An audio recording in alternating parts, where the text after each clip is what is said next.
The Shadows of Talamanca. I have always thought that my brother Luis was never the same after that hunting trip in the mountains of Talamanca, Costa Rica, the place from where we are listening to you and sending this story. My brother used to be a calm man with a steady gaze who knew the mountains like the back of his hand. Around 2011, we lived in a small hamlet near Bribri, where most of the men would go hunting from time to time, not for sport, but out of necessity. Sometimes, wild game was the only thing available to fill the pot when money was scarce. I remember that the rains had been very heavy that year, and the livestock were thin, so Luis decided to venture into the forest for 2 full days to look for something to bring home. He said that the deeper he went, the more likely he would be to find a large prey, perhaps a deer or a peccary. My brother left early one morning with his shotgun on his shoulder, a flashlight, some food, matches, and a small machete. We saw him off as we always did, never imagining that this would be the last time we would see his eyes with that same calm as before. The first days, he told me later, he didn't have much luck. He only saw old tracks, broken branches, and some shadows moving between the trees too fast to be normal animals. That night, he decided not to return to the hamlet, but to stay in the bush, thinking that the next day he would have better luck. He set up an improvised camp next to a small stream. To do this, he cut some branches to build a sort of shelter and lit a small campfire to cook a piece of rice with sardines from a can. The silence of the forest gradually closed in as the fog descended near the canopy of the trees. Luis told me he had never felt such a dense solitude. It was as if the air itself were watching him. In the distance, he heard strange noises like small footsteps, branches snapping, and an echo that sounded like children. He tried to convince himself it was the wind or that howler monkeys were nearby, but something inside him knew it wasn't normal. After dinner, he put out the campfire and lay down in a sleeping bag, looking at the dark canopy of the forest that seemed to have no end. In the early hours of the morning, he was startled awake by the hooting of an owl that sounded just above him. He recounted that the sound was so loud and repetitive that it seemed to be mocking him, as if the animal were speaking directly to my brother. Luis grabbed his shotgun by instinct and turned on his flashlight. That was when he noticed something that made his blood run cold. He says that around the camp, among the trees, there were dozens of red dots floating in the darkness. At first, he thought they were reflections of the flashlight or curious animals, but when he focused properly, he realized they were red, bright red eyes, fixed from all directions. He managed to count more than 30 pairs, some up high, others under the trees, all moving slowly. Luis tried to calm himself, thinking they might be bats or some other nocturnal bird, but something didn't add up. The eyes didn't move like those of common animals. These remained motionless, observing with an intensity that was almost human. With labored breathing, he raised his flashlight and pointed it directly toward the treetops.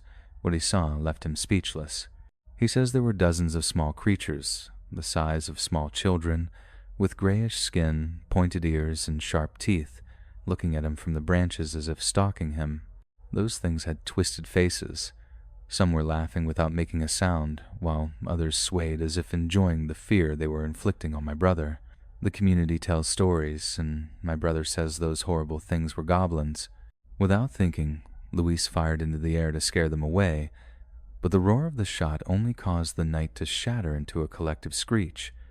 The eyes multiplied in an instant, and the goblins began to move with almost inhuman speed, descending from the trees and running directly toward my brother with grotesque leaps. He says he could feel their laughter in his ears and the thrashing of branches all around. When they were close enough, they launched themselves at him.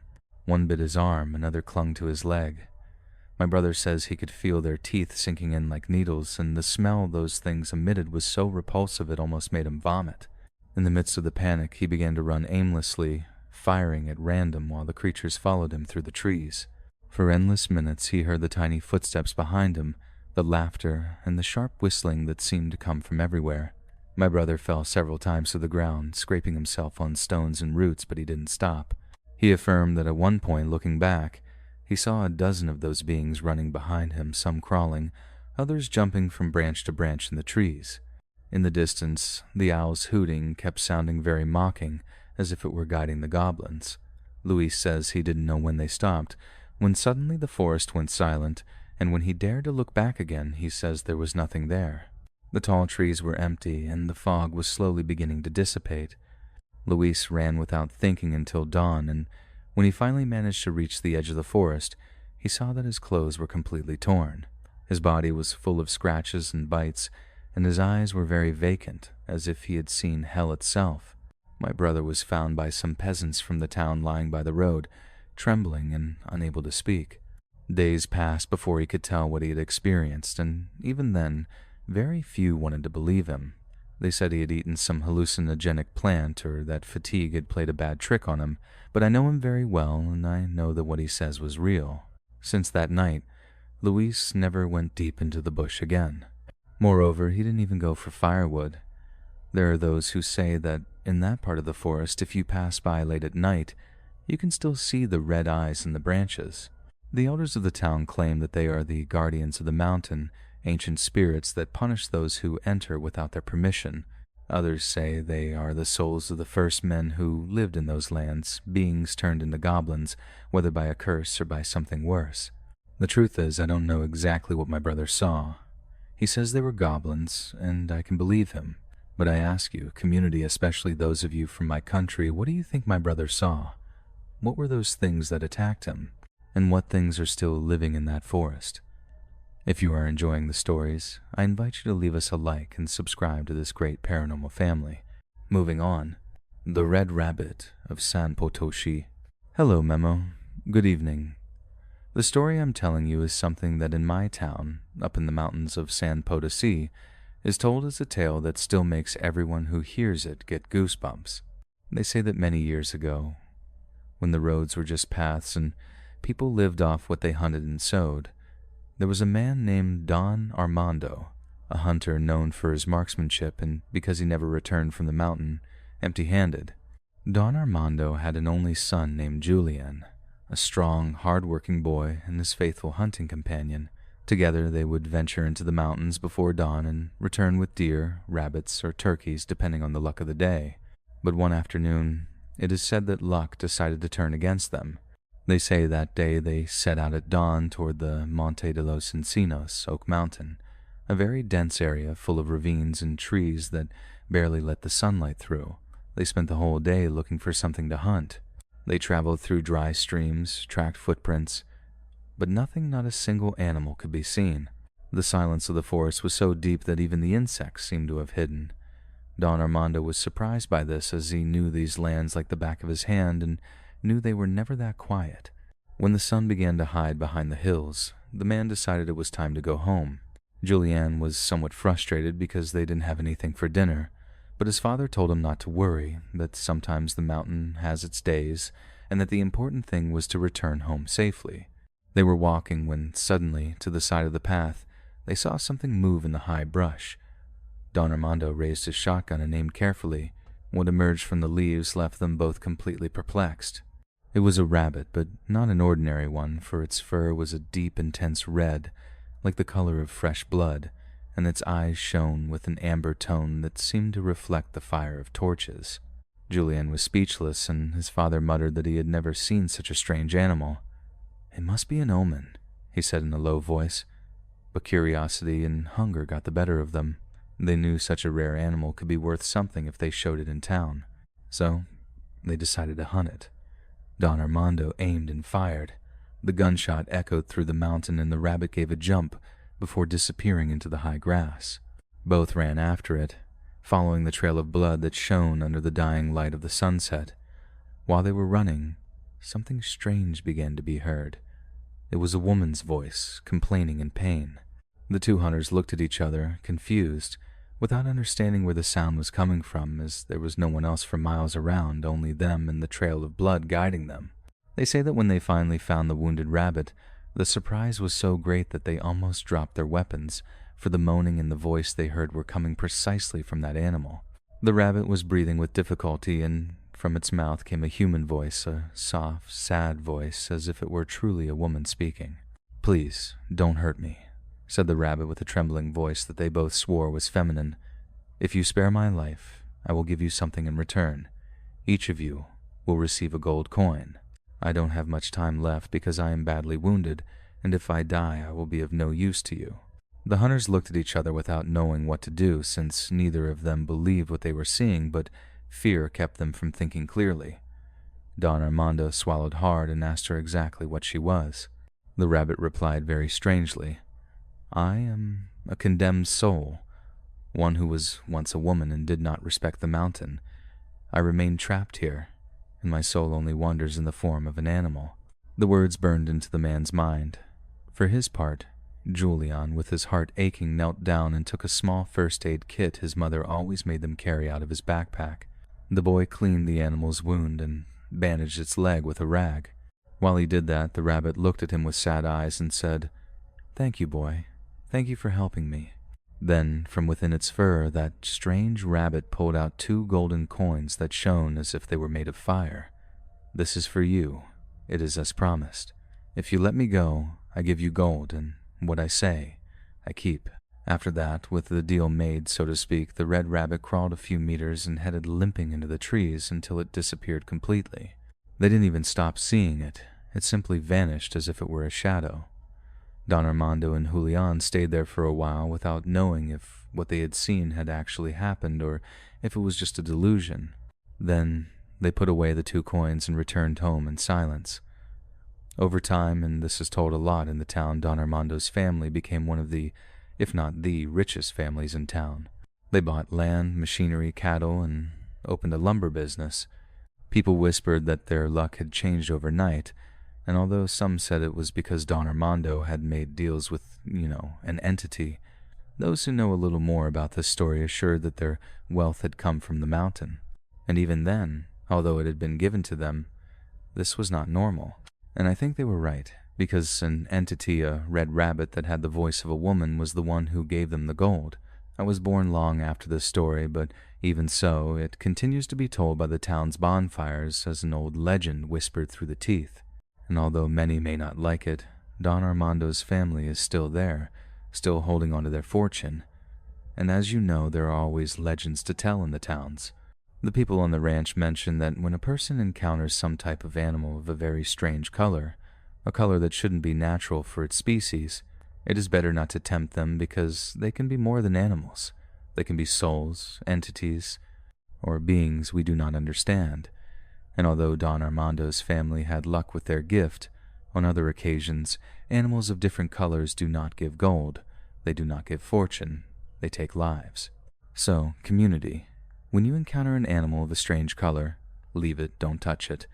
I remind you that we have daily videos and live shows every Wednesday and Saturday night. Thank you very much for your support. Moving on. The boy at the river.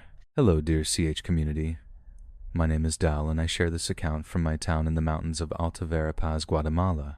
And although I am not the protagonist of this story, the reality is that it happened to my husband, Andres, whom I can corroborate. He does not lie. And I can also swear to you that what I am going to share is real. Well, it all started one afternoon at the end of October 2015. On that occasion, the weather was strange, so to speak. The air smelled like rain and the animals sounded restless. Even so, my husband Andres decided to go hunting with his shotgun to bring some food for the house. Since we live in a small hamlet, we still have the old custom of going out to bring something from the fields. Although we don't do it often and it's very occasional, the reality is that living in a very small town, provisions and money are very scarce. On that occasion, I asked him not to go too far, but he insisted that he knew the road to the Caban River well, a place where he had always seen deer and opossums. My husband left at dawn and spent the whole day in the bush. When evening fell and he hadn't managed to hunt anything, he decided to spend some time by the river before returning home. According to what he told me later, the air was still, no insects, no crickets, nothing. The silence was so dense that he could hear his own heart beating. Andres sat by the bank, checking the water that was running slowly, when he noticed something strange on the other side of the river. It was a small figure moving between the stones. At first he thought it was an animal, but when he focused well, he realized it was a child, no older than 8 years old, with his body covered in mud and his hair soaked as well. The little one was crouching, throwing little stones into the water, laughing quietly as if he were playing. Andres remained still, wondering what a child is doing at such hours so far from town. That was why he shouted at him several times to ask if he was lost, but the child did not answer, he just kept playing there. The sun had already hidden, and the fog was beginning to descend between the trees and the hills. Andres turned on his flashlight and crossed the river through a stretch where the water reached him just above the knee. But when he arrived on the other side, he noticed that the child was no longer in the same place but a few meters further ahead, standing motionless, looking toward the forest. "Boy, your mother must be worried about you.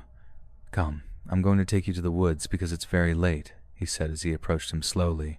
In that instant, the child crouched down as if picking up something from the ground and began to throw 1 or 2 stones into the water while laughing in a disturbing way. That laughter was hollow, as if it came from inside a cave or a twisted heart. When my husband Andres was 10 steps away from him, the child stopped moving. My husband was waiting for him to turn, but the child's body began to tremble slightly, as if something were hindering it, and then it turned its head and did it very slowly. And Andres felt his blood freeze. At that moment, he saw the child's face, and he says that thing had no eyes or mouth, only a smooth, tense skin, without features, like a mask of mud or an unfinished plastic mask. From that face came a guttural sound, a long screech that turned into a sharp wail like the shriek of a wounded animal. My husband backed away instinctively, aiming a shotgun, but his hands were shaking so much that he couldn't keep the weapon steady. The child began to walk toward him, slowly dragging his feet, leaving black footprints on the stones, and every step he took resonated as if the ground were hollow. Andres fired into the air to scare him, but the blast made the child stop and tilt his head as if trying to understand the sound the weapon had made. Suddenly, the river began to move and the water bubbled, and from the ripples, something that was not human was reflected. It was a tall shadow, like that of a woman with long hair who was watching them from the center of the riverbed. My husband, seeing that, got very scared and tried to run, but the child moved faster than seems possible and appeared right in front of him at only a step away. Then he heard a woman's voice very clearly say, "Don't shoot again, he is mine." The hunter dropped his weapon and ran upstream without looking back. He said he felt how they were following him. He heard soft laughter mixed with footsteps that seemed to rumble in the water. Sometimes he thought he heard little stones hitting around him, as if something invisible were throwing them at him. When he finally reached the main road, it was already very late and the flashlight he had in his hand just went out right there. Luckily, he could already see some houses in town. My husband then ran with all his might until he reached our little home. When he entered, his face was pale, soaked, and his hands were full of scratches. That night, clearly my husband couldn't sleep. He spent the whole time praying, saying over and over that that thing had no eyes or mouth, but even so it seemed like they were watching him. Days passed, but something inside him broke. He couldn't even look at the mountain without feeling a horrible fear. Moreover, he was panicked about leaving the house. One afternoon, I found him standing behind the house, looking at the ravine with a stone in his hand. When I asked him what he was doing, he said in a low voice, "The boy is down there. I'm listening to him." I looked over the ravine, but I didn't see anything, only the dry riverbed and a few little stones shining under the sun. Since then, every night before going to sleep, and to this day, Andres keeps hearing little stones falling on the roof or against the window, and when he does, he says it is that boy who continues to pursue him. And although outside there is nothing, no wind, no person, I kind of believe him, and at the same time not so much. I feel that it is more his mind that remained with that trauma. Community, if you are wondering what my husband saw, well, it is said that in the town, in that river, live the old souls of people who drowned during the colonial era, who seek company, who attract the living by posing as defenseless creatures like children. Others assure that they are spirits of the hills, guardians of the water who punish hunters or bad people in the forest. I honestly don't know what I can do. The truth is that since that day, several men, both long before and after, swear to see a different child near the Caban River, always playing with stones at nightfall, and when one speaks to them, the same thing happens to them that happened to my husband. I have always said that the mountain does not forgive those who climb without permission. It doesn't matter how much you know about hunting or how strong you think you are. Up there, the rules change and what one knows of the world ceases to be useful. The screams of Mount Kalash. My name is Mateo Vargas. I am 51 years old, and although I no longer have the strength I once had, I still remember that night on the mountain when it spoke to me, or rather, screamed at me. If you don't believe me, well, listen to my story and then tell me what you think. Everything happened when I was a young man, when I was about 26 years old or so. At that time, I was a hunter by trade, just like my father and grandfather. We lived in a small hamlet in the province of Huancavelica, here in Peru, a place surrounded by cold mountains and rivers with water so clear they reflect the sky like a mirror. In that area, people respect the hills a lot. They believe they are ancient spirits. Well, they call them guardians of the world. But when one is young, one believes that those things are just old men's tales. That's what I thought until I climbed Mount Kalash, a place that no one in the town dares to climb just like that because they said there were things there that screamed at night. I never knew exactly what they were referring to by things that screamed, and yet I never dared to ask. Well, community, it all started one morning in June. Winter was setting in and food was starting to get scarce. My dog Chaska, a brave and firm mongrel, accompanied me as always to get some food. I decided to climb the hill to hunt something big, a taruka, a wild boar, whatever, as long as I brought something to eat home. The neighbors warned me not to climb Kalash, but I didn't listen. I left at dawn with my shotgun on my shoulder, a little coca for the cold, and a lamp in case night caught me. The road was heavy, full of fog and silence. Not even birds or insects were heard, only the wind dragging dust. As I climbed, I felt the air become thicker as if the mountain were breathing. There were moments when the ground seemed to move under my feet, as if something were stirring underneath. Chaska was ahead, sniffing, but suddenly he stopped. His hair bristled, his body tensed, and he growled, looking at a group of huge rocks where nothing seemed to be, although I would swear there was a shadow moving between them. I spent the whole day walking without finding a single animal, not a trace of footprints or anything. It was as if the mountain were empty. When the sun began to hide behind the peaks, I decided to camp near the ravine. For that, I made a small campfire with dry branches and prepared some coffee to calm down. The silence was so deep that I could hear the crackle of the fire and the crunch of my boots on the earth. Chaska kept looking toward the dark path we had come from, and he did it with his tail between his legs as if something were frightening him. I tried to calm him down, but deep down I felt the same thing as him, an invisible presence that was watching us from all sides. Already into the night, the cold began to hurt in the bones. The wind blew with a strange whistle, as if someone were whispering my name between the rocks. By then, I wrapped myself in the blanket and tried to sleep, but then I heard the first scream. It came from high up on the mountain, a deep, heartbreaking sound that didn't seem human or animal. It was as if someone were screaming from within the earth. Chaska started barking desperately, looking at the summit. The scream repeated, this time closer, and then another, until the whole mountain seemed to moan in unison. I jumped up and grabbed the shotgun, aiming at the darkness, but there was nothing, only shadows moving through the fog. The dog ran off toward the mountain, and although I shouted at him to return, he disappeared between the rocks. I ran after him, lighting the way with the lamp. The terrain was difficult, slippery, and the air smelled of iron like old blood. The screams kept sounding, but they no longer seemed to come from above, but from everywhere, as if the rocks themselves were spitting them out. I reached a kind of plain surrounded by large rocks, and there, community, I saw it. Chaska was in front of me, motionless, growling at something I couldn't see, growling towards something that was there. When I focused the lamp, I noticed human figures moving through the fog. They were elongated, twisted bodies walking on all fours, but with the faces of people. They had sunken eyes and gray skin like stone. Some opened their mouths, letting out screams that were not screams but echoes of wind, sounds that made the ground vibrate. I backed away, terrified, but I tripped over something hard. When I looked down, I saw it was a half-buried skeleton with one hand extended toward the sky, as if it had died asking for help. Around it there were more bones, dozens, perhaps hundreds, all mixed with the earth. I understood then that that mountain was not only alive, but that it fed on those who climbed there without paying greater attention. The figures then began to approach me. I felt the air become heavy and the flashlight was running out of batteries. In the midst of the noise, I heard my name clearly. One of those long black things was calling me, but with a voice I recognized perfectly, it was the voice of my late mother. "Mateo, come with me, don't go away." At that moment, I realized I had to get out of there. I dropped my shotgun and ran without looking back. I don't know how long. Sometimes I think it was minutes, and other times that it was hours. Sometimes I felt that no matter how much I ran, I wasn't advancing, and it seemed like I was in the same place. But luckily, every so often I heard the barking of my dog Chaska, and that made me feel that I was indeed advancing. After a long while, I could finally see the light of dawn between the hills, and by then, Chaska was near me. We both got out alive, but at what cost? I was totally dead from cold and fear, and Chaska very similarly. Sometime later, I arrived at the hamlet, trembling and staggering.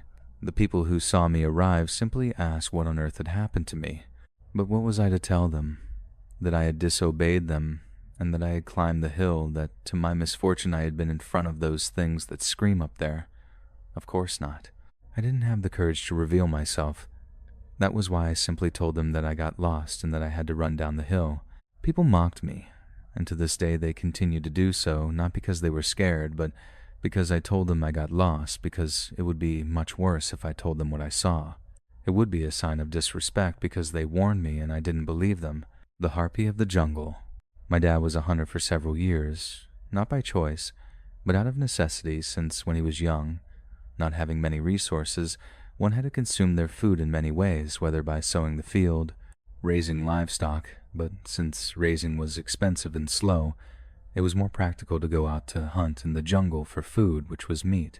Over time, and with the arrival of modernity in stores, getting meat was much easier. But my dad, even with that upbringing and hunting custom, used to go hunting in the jungle of our Guatemala from time to time by the Coban region to bring something to the table, although later it was more out of habit than necessity. That said, he never abused it. He always asked the jungle for permission so as not to be disrespectful, and always tried to maintain a margin of not hunting more than necessary. My father, who by the way is named Augustin, says that this happened to him around the year 2010, on an evening when he ventured into the jungle with the intention of being there for a couple of days to catch something and, in the process, relive his good old days of glory as a hunter. He used to say that the jungle was tough but fair, that if you respected enough, it let you out safely, although after what he lived through that time, he never thought anything like that ever again. He told me that time he went for 2 days to an area deep in the jungle, far from communities, a place where the bush is so thick that the sun barely leaks through the leaves. The first day was quite calm, even too calm for him. He hunted a couple of small animals, set traps, ate well, and set up his camp as always, with a low fire and everything very well secured. He told me that when the jungle is very quiet during the day, it is because it is saving something for the night. But even so, he didn't give it much importance, given that the second night was when everything went sideways. He was already lying down, wrapped in his blanket with the rifle nearby, when he heard a sound in the distance, a noise that sounded like the song of a bird. It wasn't loud, but it was very clear, like a long, hoarse wail that went up and down. He thought it was an owl or one of those nocturnal birds that sound strange, so he didn't give it much importance and kept lying down. But the sound repeated itself, this time closer, and that was when his skin bristled completely, because it didn't sound like a normal animal. It sounded like something that was trying to imitate a bird. My dad got up slowly and grabbed the flashlight to then illuminate around the camp. He did it toward the trees, the ground, the bushes, but he saw nothing. The jungle was there, same as always, humid, dark, breathing like every night, but without anything strange. Shortly after, he says the sound was heard again, although now from above, as if it were coming from the top of the trees surrounding him.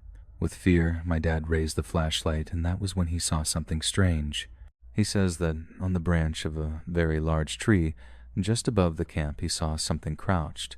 At first, he didn't understand what he was seeing because his eyes couldn't find a shape, given that it took him a few seconds to know what he was looking at.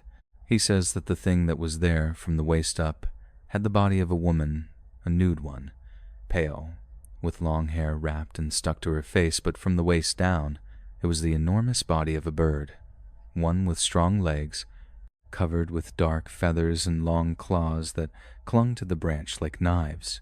He says that its arms weren't normal either. They were covered in feathers with deformed wings, and when it opened its mouth, that same sound came out that he had heard before, that deep shriek that didn't sound like an animal. My dad told me that at that moment he remembered old stories, tales he had heard when he was just a child, of things that no one believes but everyone knows. He said that thing looked too much like a harpy. That was the most correct description he could give. But this one wasn't like the ones in the books, but it was much worse. Something more real, dirtier. It was as if the jungle itself had given birth to something frightful. Without thinking much, my dad raised the rifle and started shooting at it. The first shot echoed through the jungle, and the thing screamed with a voice that was practically a person's, mixed between woman and animal. But at that moment, that thing began to fly around the camp, circling, lowering, raising, hitting branches, making leaves and pieces of wood fall where my father was. My dad kept shooting at it, aiming as he could with the fear that clouded his vision. Some bullets seemed to hit it, but it didn't fall. It was as if its skin were as hard as old leather, very resistant. In a lapse, my father says, the harpy launched itself directly at him. My dad barely managed to raise the weapon when he felt a brutal blow. The bird's legs closed over the rifle, trapping it with a force that didn't seem possible for an animal, so that suddenly the weapon flew out of his hands and hit the ground. My dad tried to struggle, push it away, even hit it, but he couldn't because that thing was too strong. I felt the hot breath of that thing on my face, something that smelled of old blood and humidity. That was when true panic set in because he didn't have any more shots or the rifle, only his knife. So, without thinking, he pulled it out since it was the only thing that came to his mind. After holding it with all his strength, he says he stabbed it with everything he had into one of the harpy's legs. The skin of that thing was hard, so much so that the edge almost slipped, but he managed to cut it. The thing let out a scream so loud that my father's ears were ringing. The wound had been enough to hurt it, and to see that its blood was thick and dark and came out in spurts.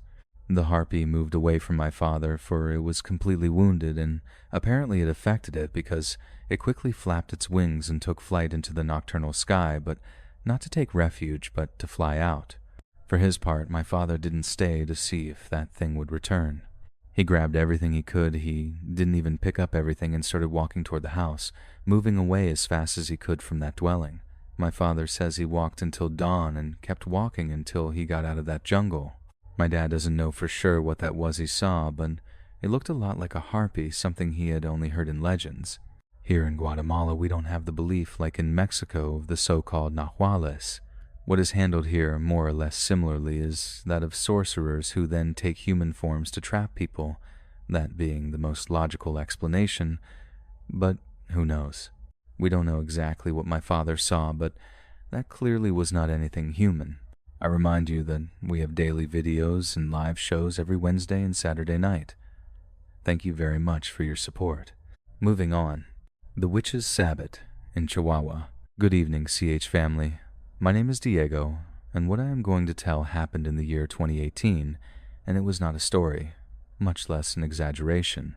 I lived it, and together with me, one of my best friends named Leonardo, and although several years have already passed, still when I remember that night in the Sierra of Chihuahua, near a place called El Mezquito, my skin crawls like you can't imagine, family. We were hunters from a very young age, but not the trophy hunting kind or anything of the sort, but out of custom, tradition, because that's how we grew up, going out into the bush at night with lamps, sacks, and a lot of patience, looking for rabbits for food or some small deer that we might find. When this happened, it was already a few good years ago. I remember that night we had gone out late, thinking that with the cold the rabbits would be more active. We had been walking for hours between hills and bushes with the heavy silence of the Sierra surrounding us, and the only thing we had caught by then was just a very skinny rabbit. My friend Leo said that if nothing else came out in a while, it would be better for us to go back to the house because it was already very late and the bush at dawn is not something to take lightly. I agreed, so we kept walking a little more, without rushing, attentive to any noise we might find. That was when we heard something that didn't fit with the night. At first, I thought it was the wind, but no. This was a rhythmic, constant sound as if it were distant music. I stopped dead, and Leo did too. We both tuned our ears and heard it very clearly. They were drums, not loud, but marked, as if someone were playing them slowly, following a rhythm. That was the first thing that gave me a bad vibe, because we were in the middle of the Sierra. I didn't see a single house for miles, nor ranches, not even a nearby road. No one who could be producing that music. Feeling intrigued, we looked at each other without saying anything. But the drums kept sounding, and by what it seemed, it was coming from a point a little further ahead of where we were. Leo and I stood there thinking, where in the end, curiosity overcame us more than fear. So, we started to walk slowly with great care, turning off the flashlight so as not to give us away and see where that sound was coming from. As we advanced, the sound became clearer, deeper, and it was even getting into our chests as if that rhythm were being marked by our hearts. In the distance, about 200 meters or so, we saw a small light that had the shape of a small campfire. This, as I remember, wasn't very big, but enough to illuminate the surroundings from where we understood the sound seemed to come. Leo and I kept advancing a little more, increasingly nervous, with that strange sensation that something wasn't right. When we were about 50 meters from that campfire, we stopped behind a rock, and that was when we saw something that didn't make any sense. Around the campfire we saw at first, there were 4 young women of no more than 25 years old, completely naked, dancing in a circle, but they weren't dancing normally. It wasn't something happy or festive, since they moved slowly in a strange way, as if they were following the rhythm of something that only they were hearing. Observing better, we realized that one of those women was the one playing a drum made of skin.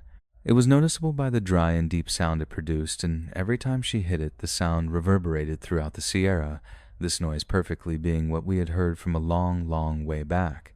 That scene was so strange, as well as disturbing, because we didn't know what 4 women were doing in the middle of the field dancing naked. I thought it was those crazy people who have strange customs or beliefs, but Leo told me no, that was very bad. Because according to what my friend said, in town there had been talk of witches living all over the Sierra area and of covens that they held, which was nothing more than women who wanted to obtain power by making pacts with a goat-headed man. Leo had heard that, but he never thought it was real. At that moment when he said that, I felt a chill run down my back and a knot in my stomach that wouldn't even let me breathe quite well. We stayed still, without moving, careful not to make noise. The women, for their part, didn't speak. They only danced, and the drum didn't stop sounding at any moment. For an instant I thought something was going to appear, that something much worse was going to come out from the darkness, but no. Thank God nothing came out, although of course we didn't want to wait to verify it. We knew that if those women saw us, that wasn't going to end well, so, without saying a single word, I gave a signal to my friend, and we started to back away slowly, step by step, careful not to step on branches or loose stones. The sound of the drum kept sounding constant, as if it were marking the time for something we didn't want to discover to appear from somewhere. When we felt we were far enough, we turned around and started walking fast, almost running without turning on the lamps, guiding ourselves by the memory of the path and by fear, just in case neither Leo nor I looked back even once. Luckily, we didn't hear them following us, but neither did we stop feeling that something was watching us from the darkness. A little later, we arrived at the house already at dawn, tired, pale, with our bodies trembling, but we didn't say anything about what we saw that night. It was days later that we talked about it, and we both agreed on the same thing. That wasn't something normal, nor a joke, nor people lost in the Sierra. It was a coven where 4 women were initiating a pact to become witches. If you ask yourselves if we recognize those women, the truth is no. We don't know who they were, and to be honest with you, we don't want to know because we could get into trouble, and that is the least we want. If you are enjoying the stories, I invite you to leave us a like and subscribe to this great paranormal family. Moving on. The Ash Deer. Hello, CH family. My name is Diana, and this story I sent by email happened to Francisco, the father of one of my best friends, but I am here to tell it to all of you because he gave me the authorization to be able to share it. When Mr. Paco, as everyone calls him, says all this, it already has its good years. I remember I was still a young woman when I heard it. However, that does not take away from the fact that I know it well, because what that gentleman lived through was very, very strange. First of all, I must tell you that the gentleman is originally from Ecuador and then came to live in Mexico, given that this happened to him in his home country. The gentleman says that for those years he lived in an area of the Ecuadorian Amazon by the famous Pastaza side, a place that he says is filled all year with a thick, humid forest, and it seems that it is still alive. There are even things that shouldn't even be alive. He already told me that everything occurred in the year 2003, when he was still going out to hunt quite often. The gentleman knew that bush well. He knew how to read tracks, distinguish smells, sounds, silence. That time he had gone out alone, like many others, following the trail of a large animal that seemed to be moving nearby. He says that after a little while he found a trail of blood on the ground, but that upon following it, Thinking it was a wounded animal, this blood stopped looking as such, for now there was a path of dark ash. It was just as if something had thrown handfuls of burnt dust onto the wet earth. That gave the gentleman a very bad feeling because no animal bleeds ash. It seemed as if what was bleeding from one moment to another had simply turned into ash. But even so, he continued forward, thinking he was seeing wrong or that he had confused the trail. While the gentleman walked through the forest, it kept getting weirder. Since he says that birds, insects, or monkeys in the distance weren't heard, only the sound of his own steps and his labored breathing. He told me the air was strange, like burnt wood mixed with humidity, an old humidity, a smell that doesn't even belong to the jungle he knows to perfection. The trail of ash led him to a small clearing surrounded by tall trees where the sun barely entered. That was when he saw the body of an animal that very possibly was the one he had been following all this time. From what he says, he remembers the body of that animal was large. It looked like a deer or something similar, but it was lying in a very strange way with its legs toward the sky. It was as if it were a statue or doll lying down more than an animal. In fact, the gentleman thought it was that a very large doll, but upon getting closer he realized that it was indeed an animal of flesh and bone. Although the weird thing was that it had no visible wounds, there was no blood on the ground, only ash around the body, one that formed a somewhat irregular circle. The father of my friend approached with great care, with his heart beating very strongly, because something inside him told him not to touch that, to leave, but curiosity was much stronger, given that when he touched it with the tip of the machete, the body began to fall apart. Just as you heard it, community, as if it were a creature of earth, sand, or ash. As soon as he touched it, it fell apart as if nothing. It didn't rot. It didn't break. It turned into ash instantly, as if it had never been of flesh and bone, as if it had only been pretending to be an animal. The ash fell to the ground, still hot, and a very strong, bitter smell rose that burned the gentleman's throat almost. At that moment, he felt true fear. He told me his legs were shaking and that his body didn't want to respond to him. He thought of everything he had heard as a child, stories of spirits of the mountain, of things that are neither animals nor people, of entities that feed on what lives in that forest and that leave no trace of anything. That was when he understood that what he was seeing there, that thing was not something that had killed it, but that it was already dead, or rather, perhaps something that never was alive among us. He looked around and had the clear sensation that he was not alone, and although he saw nothing, he felt that he was watched from all sides, from the trees, from the sky, or from the air itself. The silence was so deep that his ears were ringing. In that instant, he decided that he was not going to wait for something worse to happen, so better he turned around and started walking much faster back to the house, than running without caring about the fatigue or the branches that hid his whole body. The gentleman says that he wasn't even following trails, he wasn't even thinking about getting lost, he just wanted to get out of that forest once and for all. He felt that something that had no steps but did have a presence, it was coming behind him, or that it was watching him from some point, and that which was observing him was precisely what had finished off that deer that turned into ash. When he finally got out to a path he already knew, he fell to his knees and vomited from having run so much and from so much effort he made. He said that never in all his life had he felt a fear like that. Afterward, he returned to the house tired, with fear, without meat, and without talking, but at least with his life intact. The gentleman says that in the bush there are things that shouldn't even be seen, and that when one sees them it is better to act like one has never seen them, because these are facts that many people later don't even believe you. The gentleman for a long time told this that it happened to him, but nobody took it as the truth. He swore and perjured that he had found a deer with its legs up, that when he touched it ever so slightly with his machete it turned into ash, but the people never wanted to believe him. To this day, he says that in Ecuador there are many legends and beliefs of people who inhabit the fields and forests, of stories that are told that are very, very murky. And this, which happened to the gentleman, is one that he tells as the famous ash deer, or also known as the ash of the animals, the white figure in the canyon. This that I am going to tell happened to me several years ago, community if I am not mistaken, around the year 2016, when I still went hunting with other men from around my region here in Lenoria, in the state of Guerrero. I don't tell this often because it is not something that people take seriously, but Those who go into the bush know that there are things that cannot be explained, and that it is better to just respect them. This time we were 4 hunters, all friends who also brought hunting dogs, those animals that are quite good for tracking, those that don't get scared so easily and that know the Sierra better than oneself.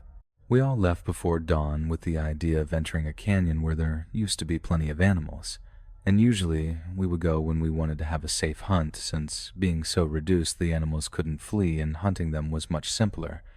That is a known path. We had traveled it so many times, but that morning it felt different. The air was strange, heavy, and almost nothing was heard, not birds nor insects. When we arrived at the entrance of the canyon, that was when the dogs started to behave very strangely. They stopped dead, started to growl, and pull backward as if something inside there didn't let them pass because of fear. One of them even threw itself on the ground and started to whimper quietly, something that I remember it had never done before. We thought that maybe there was a large animal or something dangerous, because that behavior was a sign that something inside the canyon was there, and that it wasn't just a simple deer or rabbit.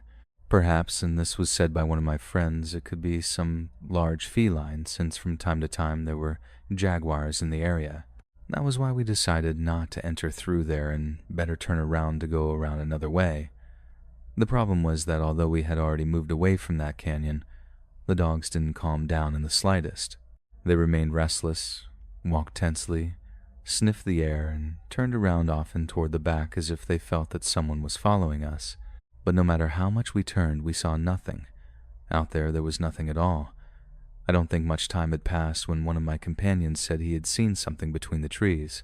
We all stopped and turned, given that in the distance among the light morning fog, a white figure could be seen.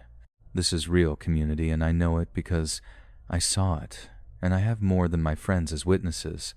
That thing that was in front didn't have a clear shape of a person, but neither of an animal. It was more like a large sheet hanging in the air, moving slowly, although the most disturbing thing was that it advanced at the same rhythm as us. If we walked, that thing walked. If we stopped, that thing also stopped. When we noticed that that thing was following practically all of us, our bodies froze. At that instant, the dogs started barking like crazy, with their hair bristled, all pointing toward that thing. I thought maybe it was the fog or an illusion from the fatigue, but no. That thing had volume, it had presence, and apparently it was what had been making the dogs nervous all this time. That thing at times seemed to inflate, at times to shrink. It was as if it were breathing. Nothing was heard around, only the desperate barking of the dogs and our labored breathing. We kept walking, trying to maintain calm, but the figure didn't leave. It always stayed at the same distance, always following us. One of the men wanted to raise his rifle, but we told him not to do it, since we didn't know what that was, and it was better not to provoke it.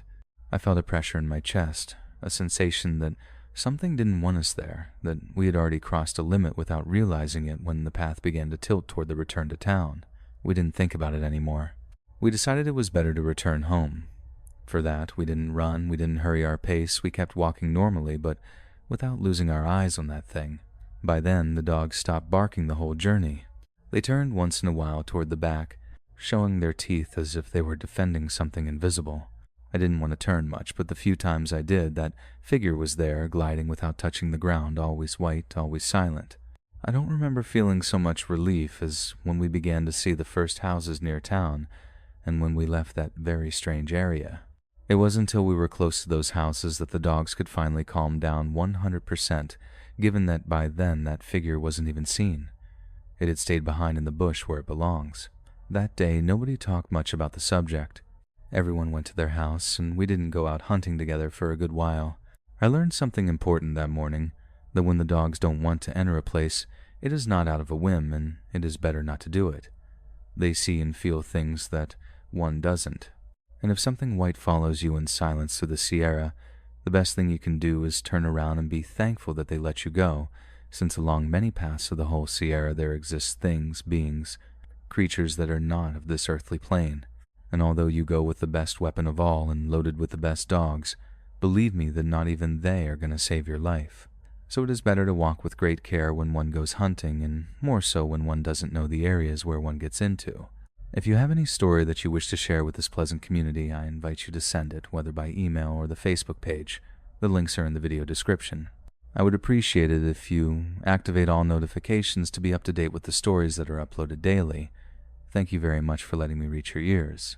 I am the storyteller. I wish you a beautiful and dark night.